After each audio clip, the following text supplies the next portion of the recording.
Welcome to my channel. Have you ever said something and then felt regret? Like your words came out too fast and your heart came out last? Maybe you spoke with anger or fear or no clarity at all. And later you sat down and said to yourself, "Why did I say that?" If yes, then this video is for you. Today, I want to teach you something simple but powerful. How to think before you speak. Not just in English, but in life. When you're under pressure, when emotions are high, when your brain is full and your mouth is faster than your mind. Because I believe this, your words are not just sound. They are energy. They are direction. They are power. Sometimes we say the wrong thing and break something. A moment. A friendship. A moment. A trust. And we can't take it back. Yes, we can say sorry, but the words already did their job. They planted something in the other person's heart. And it wasn't love. So we must learn a new way. Not just speaking well, but thinking well. Because when you learn to think before you speak, something changes. Your words become more calm. Your voice becomes more strong. And people listen. Not because you speak loudly, but because you speak clearly. With intention. With care. With truth. So stay with me. Watch till the end. This video is not just English learning. It's life learning. It's emotional learning. And if you really listen, this might change not just how you talk, but how you live. Keshel E. Why words are like seeds. Imagine your mouth is like a small garden, and every word you speak is like a seed. When you say something kind, helpful, or gentle, it's like planting a flower. But when you say something rude, angry, or thoughtless, it's like planting a thorn. Most people never think about this. They just speak whatever comes to their mind. Fast, unfiltered, unclear, and then later, they wonder why someone got hurt, why the room became silent, why the trust disappeared. You see, words are not just sounds. They are living things. When you speak, your words go into the heart of another person. Sometimes, your words grow into confidence inside them. Sometimes, they grow into pain. Let me tell you a small story. There was a boy who got angry at his friend. The friend made a mistake, and the boy shouted at him, "You're useless. You always ruin everything." Later, the boy calmed down. He apologized. He said, "I didn't mean it." But his friend stayed quiet, because the words were already spoken. The seed was already planted. This is what many of us do. We speak first. We think later. We forget that our words don't disappear. They go inside someone else and stay there. Now think of a time in your life when someone said something beautiful to you. Maybe they said, "I believe in you," or "You're doing great." or simply, thank you. How did you? How did you feel? That small sentence, maybe only 5 words, but it planted something warm inside you. It gave you strength. It stayed with you. That is the power of careful, thoughtful, honest speech. This is why I say words are like seeds. They grow, they multiply, and they stay. So before you speak, pause and ask yourself, what am I planting right now? Because once the word leaves your mouth, you cannot take it back. It doesn't matter if you say sorry later. The listener already received the seed. The damage or the healing already began. This is true in every language. But when you are learning English, you must remember, even a small sentence can be powerful. Even a basic sentence can hurt or heal. Don't think, oh, I'm just a beginner. My words don't matter. They do. Your simple words, if spoken with kindness and care, can touch someone's heart. Let me give you a simple example. 2 learners are talking in English. One learner is struggling to say a sentence. She says slowly, I don't know the word. The other learner laughs and says, your English is funny. Now maybe he didn't mean to hurt her, but what seed did he plant? He planted shame. He planted doubt. Now the first learner might stop speaking. She might stay quiet in the next class, just because of one sentence. But imagine if the same learner said, take your time. You're doing good. Now what grows? Confidence, courage, connection. So you see, your words can break someone's voice, or they can build it.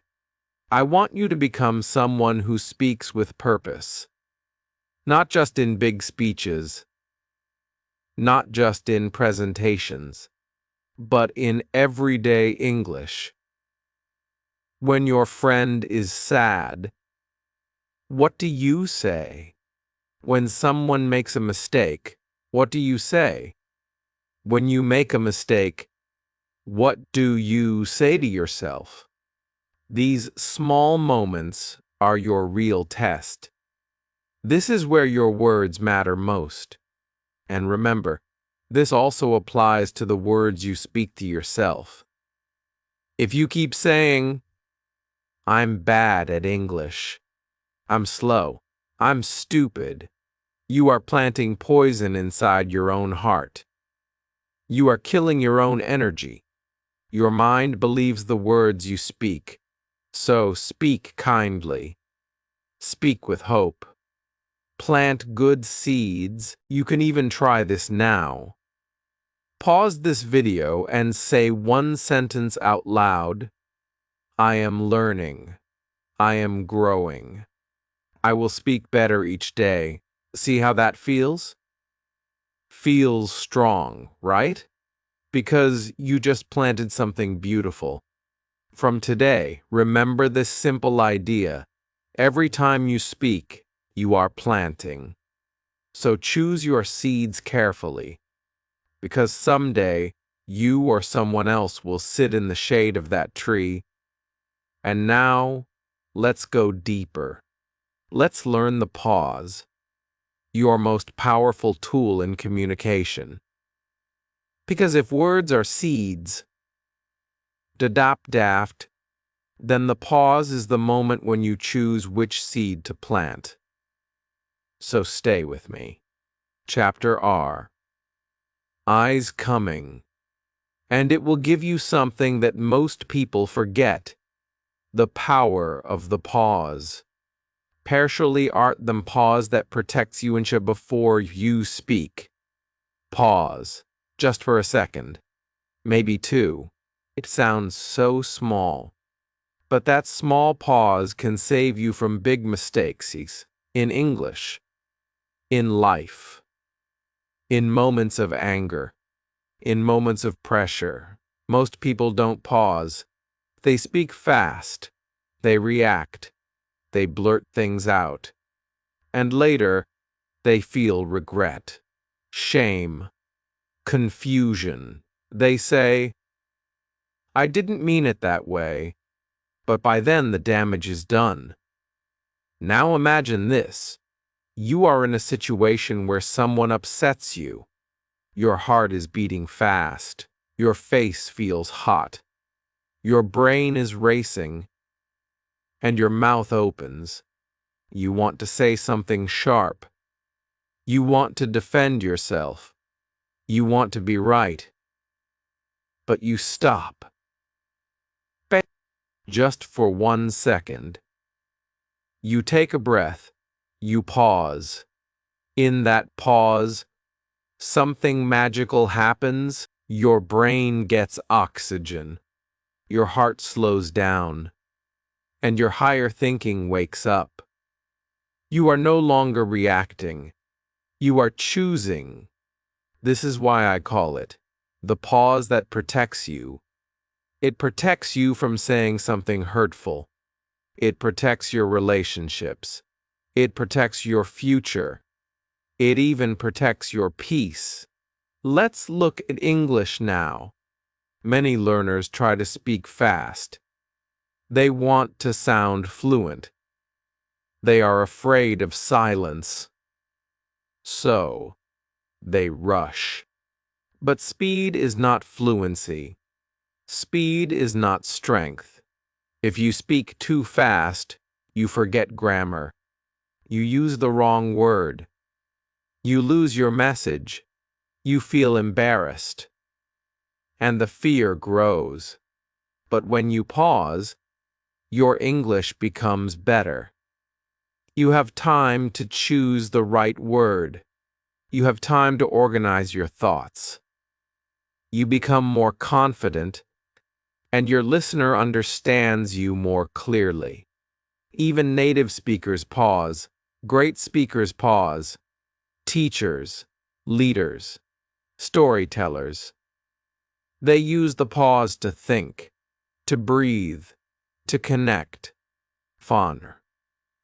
Now let me give you a simple tool. In your daily life before you speak, ask yourself 3 questions. Is this kind? Is this true? Is this helpful? You can practice these in English. It doesn't need to be perfect grammar. Just speak to yourself. Say, wait, is this kind?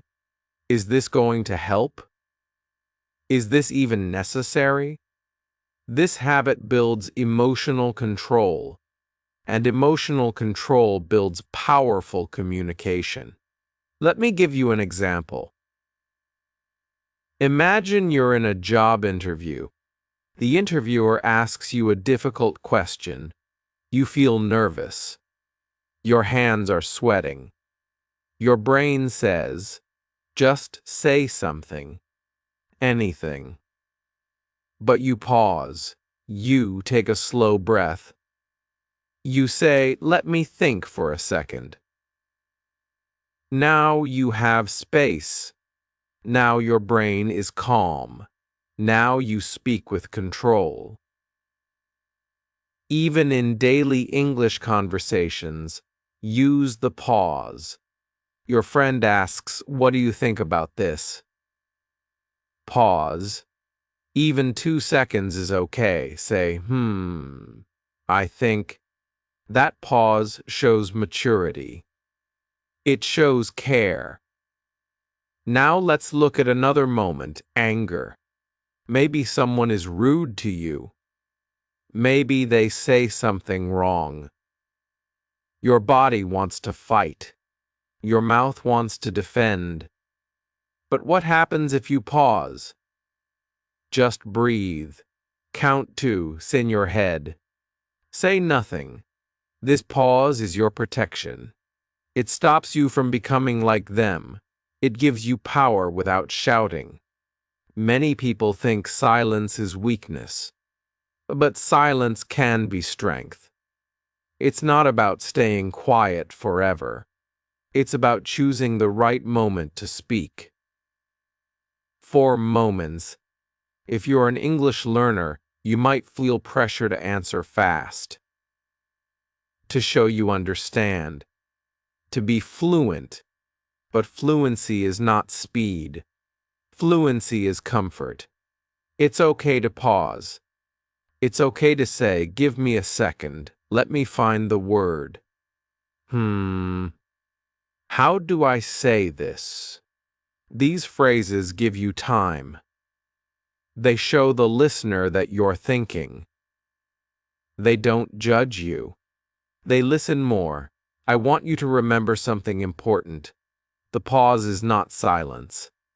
The pause is space. It's the space where your best words can grow. If Chapter E was about seeds, Chapter R is about the soil. The pause is the soil where your words can take root. So don't rush your words. Don't run ahead of your thoughts. Build the habit of pausing. In English. In conflict. In interviews. In love. In daily life, because that pause, that tiny second of silence, might be the most powerful part of your sentence. Now let's go one step deeper. In Chapter 10, I'll show you how to think in English before you speak, because the pause gives you space, but your thoughts must also be ready.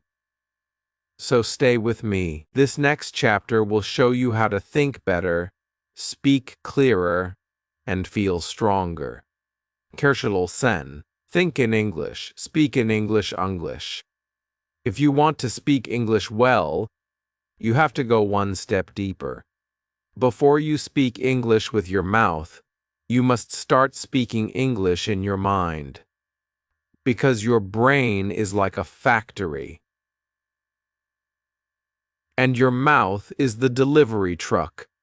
If your brain doesn't make English thoughts, your mouth can't deliver them. Many English learners feel blocked.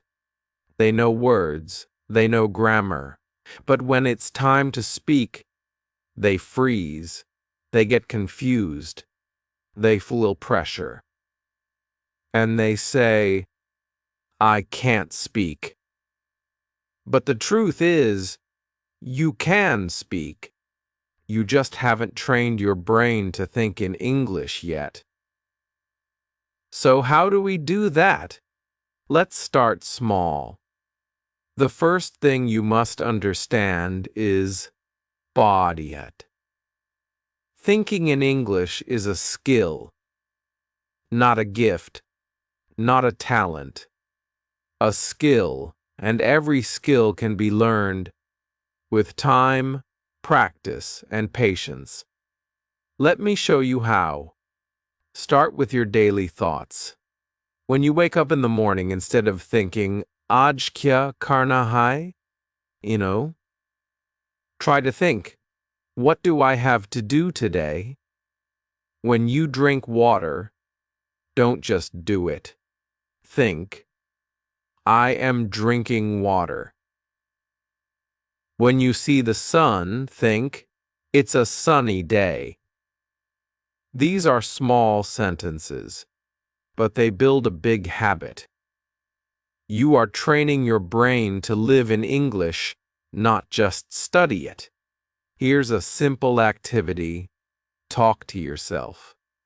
Out loud or in your head. Narrate your actions. Say things like, "Birdiet." I am brushing my teeth. I'm feeling tired. I will go to the shop. These are your real English classes, not from books, from life. You can also use sentence starters. They are powerful tools because they help you begin. You don't need to know the whole sentence. Just start it. Try these, I think. I feel, I need, I want to, I'm going to. Now complete them. B. I think it will rain. I feel nervous. I need a break. I want to learn more. I'm going to study now. Repeat these every day, not just when studying, but when walking, eating, thinking. Now let's talk about fear. The reason many people don't think in English is because of fear. Fear of grammar, fear of saying the wrong word, fear of judgment. Let's break these down. Fear of grammar. You think, what if my sentence is wrong? But here's the truth. It doesn't have to be perfect. Even native speakers make mistakes. Your goal is not grammar. Your goal is clarity. Fear of saying the wrong word. You think, what if people don't understand me? But most of the time, people will understand your intention. Even if the words are not perfect, use body language, use tone, and if you make a mistake, laugh. Learn. Try again. Fear of judgment. You think, people will laugh at me. But ask yourself, who are these people? Are they better than you? Did they try to learn another language? Most of the time, the judgment is not from others. It's from yourself. And that's why thinking in English is also an emotional journey. It teaches you patience. It teaches you courage. It teaches you how to handle silence and mistakes and discomfort. Now here's the spike moment. Don't just learn English. Learn how to live with it. Make English your thinking partner. Not a subject, not a test, a tool, a friend, a way of seeing the world. Let's do a short exercise. Close your eyes. Picture yourself in a coffee shop. You are sitting with a friend. You want to say, I had a long day. Now imagine the words in your mind. Slowly, gently, I had a long day. You see it. You hear it.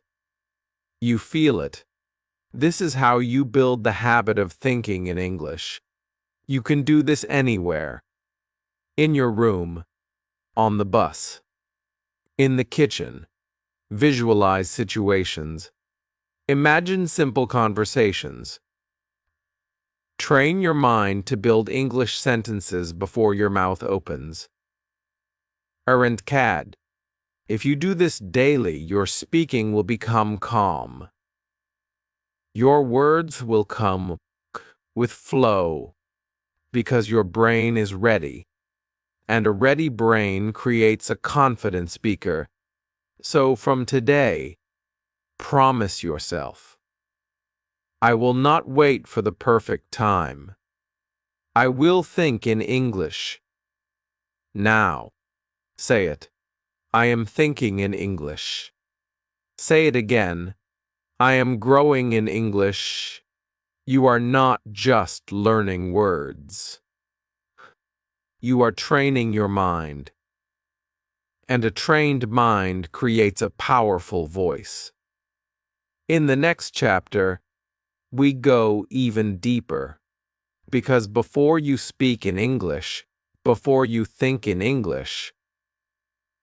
You must understand your feelings. Let's explore that next in Chapter 4. Emotion first, English second dang. Before we speak, we feel. Before the words come out of our mouth, something moves inside us. A feeling. A reaction. A wave of emotion. But many learners forget this. They focus only on words, grammar, vocabulary, pronunciation. They think, if I learn more words, I will speak better. But what if I told you, it's not about more words, it's about more understanding. Because the truth is this, you speak better English when you understand what you feel. This chapter is about emotional intelligence. It's about pausing, listening to your heart, and learning how to speak from that place. Let me ask you something. Have you ever said something in English and then felt it didn't match what you really felt inside? Maybe you said, I'm fine, but inside you were sad. Maybe you said, it's okay, but you were hurt. That's the gap between your emotion and your expression. We are not robots. We don't just speak because we know the words. We speak because something inside us wants to be understood. So how do we connect those two things? How do we connect our emotions with our English? Step 1. Label your feelings. Yes, name them. Because when you can name your emotion, you start to control it. You start to understand it. You stop being afraid of it. And the good news is, English has many simple feeling words. Here are some you can use every day. I feel tired. I feel happy. I feel nervous. I feel sad. I feel excited. I feel stressed. I feel calm. These are basic, powerful, and honest. And they help people understand you. But even more, they help you understand you. Let's try a small exercise. Right now, close your eyes. Ask yourself, what am I feeling right now? Don't rush, don't judge, just notice. Now, say it in English. I feel ... even if the word is not perfect. Try. This is how you build emotional fluency. Step by step. Now imagine this simple dialogue between two English learners. Sardiant.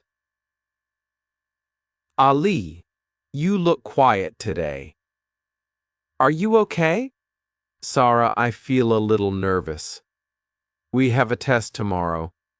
Ali, yeah, me too, but we'll do fine. See how powerful that was? No long sentences, no difficult grammar, just real emotions, real connection. This is why I say emotion first, English second. When you know what you feel, you speak with clarity.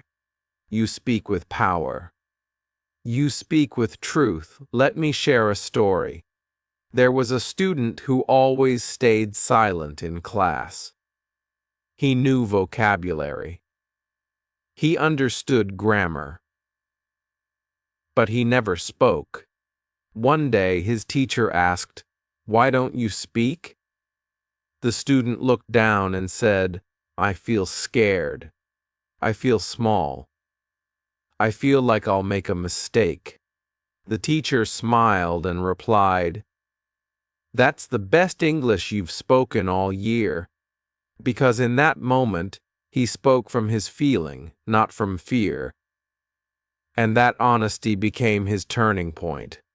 So many learners carry fear of being wrong, fear of being judged, fear of not being good enough. But when you give a name to that fear, it becomes smaller. You take your power back. You become the speaker, not the victim. Here's a tip for your daily English practice. Every morning, write one sentence. Mardemindimpelt. Today I feel mot because dot and det examples. Today I feel hopeful because I'm learning. Today I feel tired because I didn't sleep well. Today I feel confident because I practiced yesterday. This is not just English. This is healing. This is growing. This is becoming fluent in your own heart. You can also create your own emotion list. Make a small notebook or a phone note. Write down feelings you know in your language. Then find their English words. Review them daily. Practice using them in short conversations. Because if you can say what you feel, you can build trust. You can make friends. You can ask for help. You can set boundaries. You can speak with peace. Many people say English is just a language, but no. It's not just language, it's emotion in motion. It's your inner world, finding a way out. So don't be afraid of your feelings. Don't hide them behind "I'm fine." Let them speak. Let them breathe. Let them guide your English. Remember, if you feel confused, say "I feel confused." If you feel unsure, say "I feel unsure." This honesty is not weakness. It is connection. It is strength. In the next chapter, we take a surprising turn. We explore something that sounds simple, but holds deep power: silence. Yes, you don't always have to speak. Sometimes your silence is louder than words. Let's go there next. Chapter Wove. Practice silence, not just speech. You're doing great. Keep going. Hajev Wove. Practice silence. Not just speech. This may surprise you, but sometimes the most powerful English skill is silence. Yes. Not speaking, not answering quickly, not trying to fill every space with words, but simply being quiet. In many cultures, we are trained to talk fast, to respond quickly, to never leave a pause, to prove we understand, to prove we are smart. But here's a truth that will change how you think, Pardaudial. Silence is also communication. In fact, silence can speak louder than words. It can show calmness. It can show strength. It can show control, respect, wisdom, and depth. But most of us are afraid of silence, because silence feels like emptiness. It feels like we are not doing anything. Especially for English learners, silence can feel like failure. You may think if I'm quiet, people will think I don't know English. Oh, but let me tell you this. Not every silence is weakness. Sometimes, Silence is your greatest tool, especially when you don't know what to say. Let's begin with this simple idea, modder. When you don't know what to say, it's okay to say nothing. You don't always have to respond immediately. You don't always have to fill the space. You can pause. You can breathe. You can listen, and when you listen deeply, something powerful happens inside you. You begin to observe. You begin to understand. You begin to think. And when it's your turn to speak, you speak with clarity, with purpose. Not just sound, but meaning. Here's a real story. There was a young man in a meeting. He was new. His English was not perfect. Everyone in the room was speaking fast, arguing, debating, trying to prove their point. But the young man sat quietly. He listened. He took notes. He observed the emotion, the energy, the ideas. He didn't rush to speak. And finally, when everyone was tired of talking, he said one sentence, simple and calm, and everyone listened, because he spoke with thought, with focus, with silence behind his voice. After the meeting, someone said to him, "You don't talk much, but when you do, it matters." That's the power of silence. It gives weight to your words. Let me teach you this powerful English learner lesson, cardelt. The mouth is not the first step. The ears are. Before you speak, you must listen. Before you answer, you must observe. Before you give your opinion, you must understand the situation. Listening is thinking. Listening is learning. And silence is the space where your brain grows. As an English learner, you can use silence as a tool every day. When you're in a conversation and don't understand, pause. Don't panic.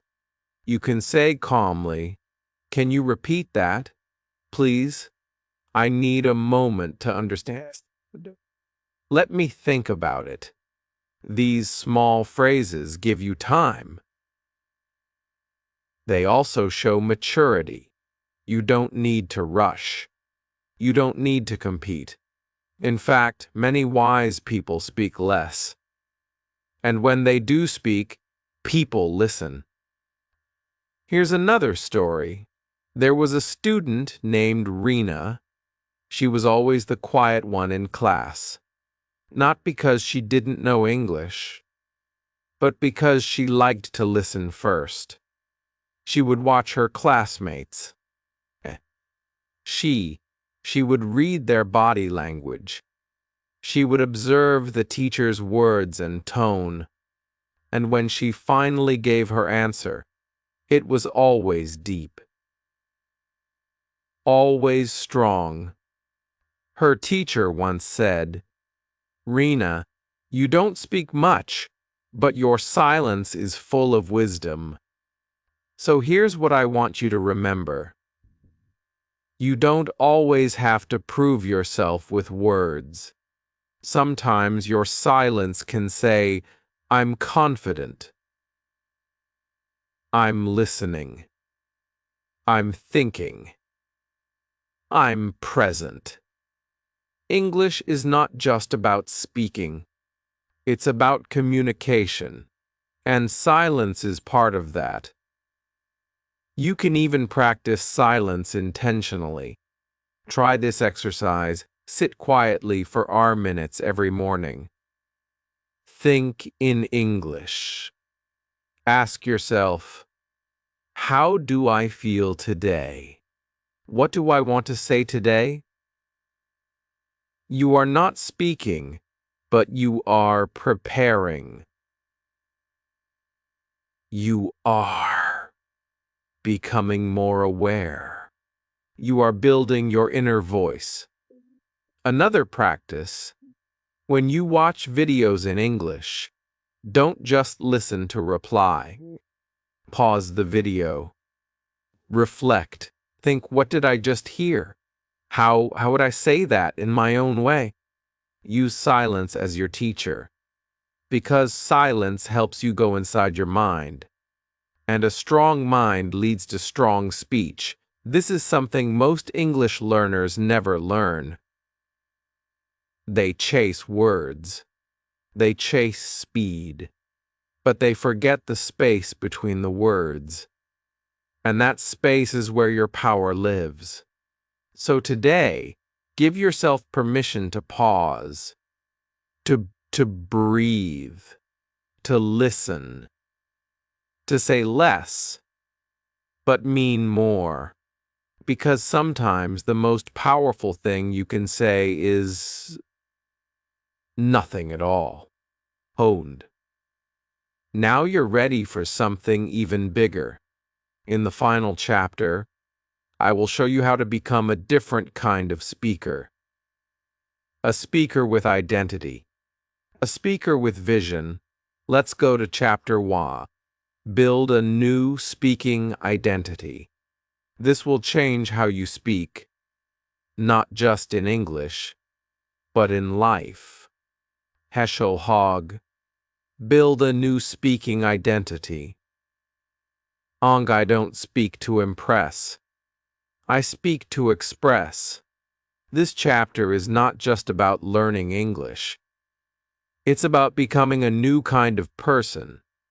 A calm person. A confident person. A person who doesn't just speak, but speaks with purpose.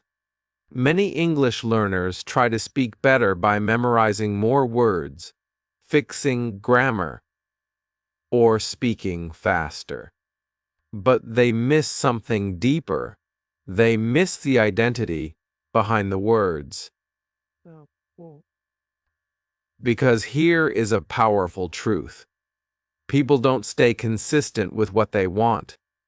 They stay consistent with who they believe they are. If you believe you are shy, you will always hesitate before speaking.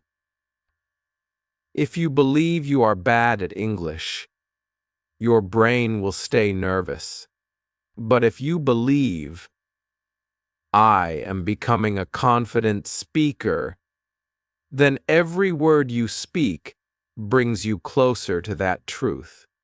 So the first step is not grammar. It's not vocabulary.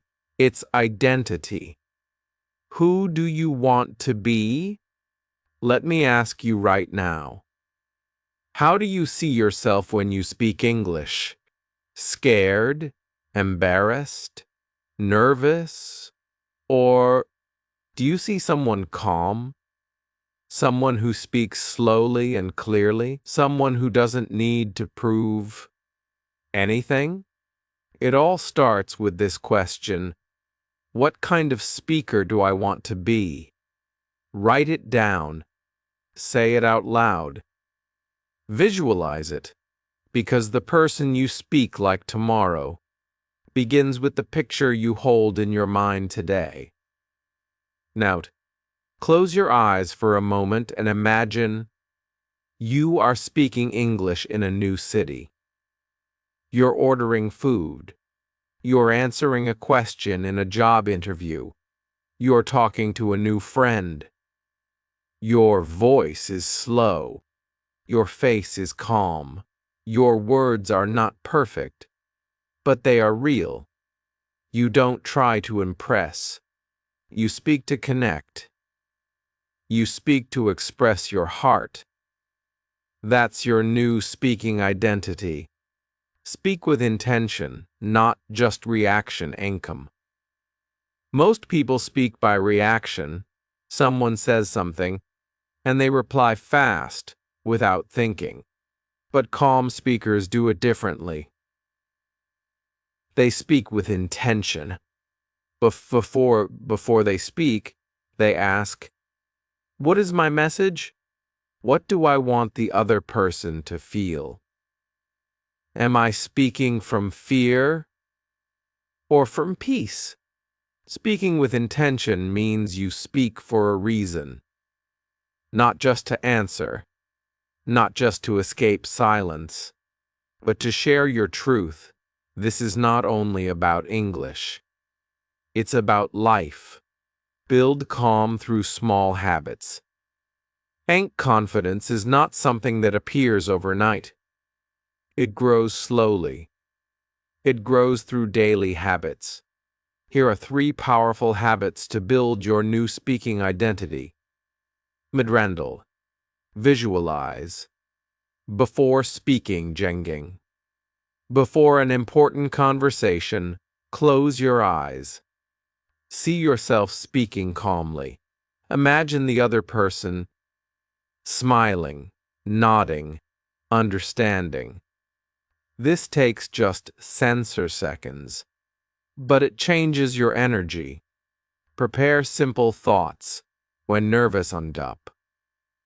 If you get nervous before speaking English, prepare short phrases. For example, "I'm still learning, but I'll try." "Let me think for a second." That's an interesting question. These phrases buy you time.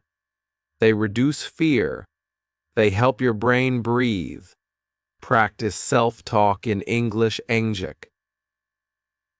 Throughout your day, talk to yourself in English.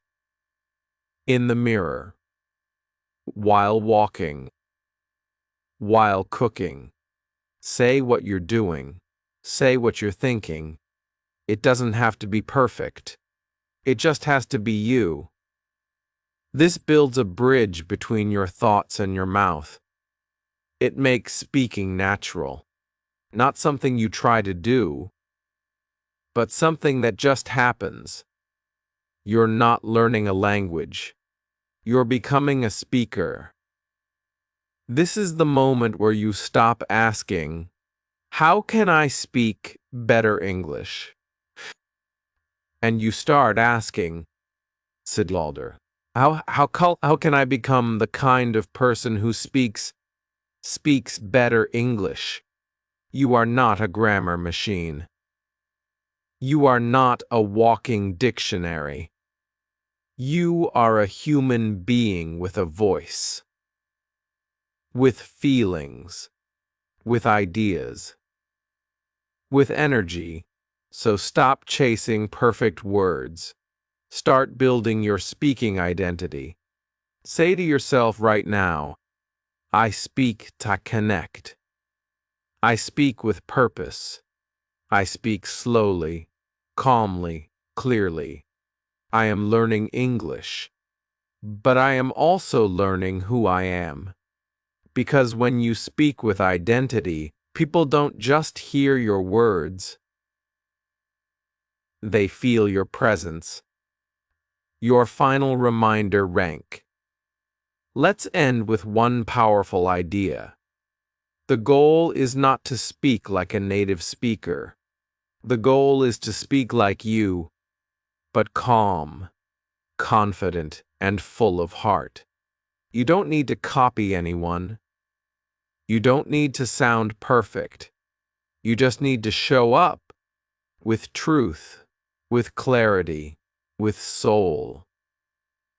So next time you speak English, ask yourself, am I trying to impress, or am I here to express? Choose to express. Choose to be real. And most of all, choose to become the person you were always meant to be, a speaker who speaks with peace, power, and purpose. Yes, you can do this. Yes, you already started. Yes, you are this. This is your new speaking identity. Welcome to it.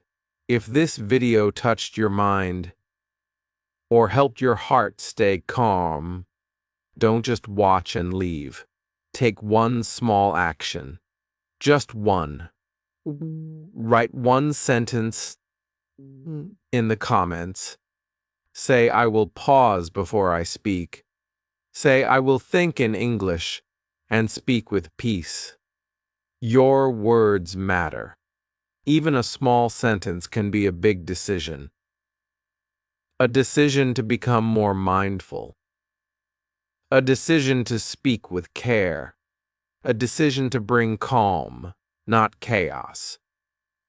Like this video if it helped you breathe for a moment. Subscribe if you want to grow slowly, deeply, and honestly. And share this with someone who talks too fast, but means well. Someone who has a good heart but sometimes loses control in the moment. And equal. Because this isn't just about English.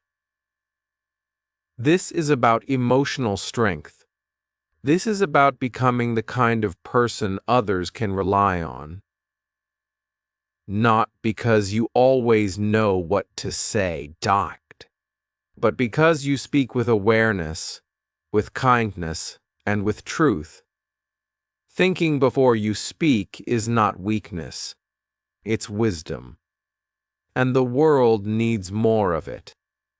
And maybe it can start with you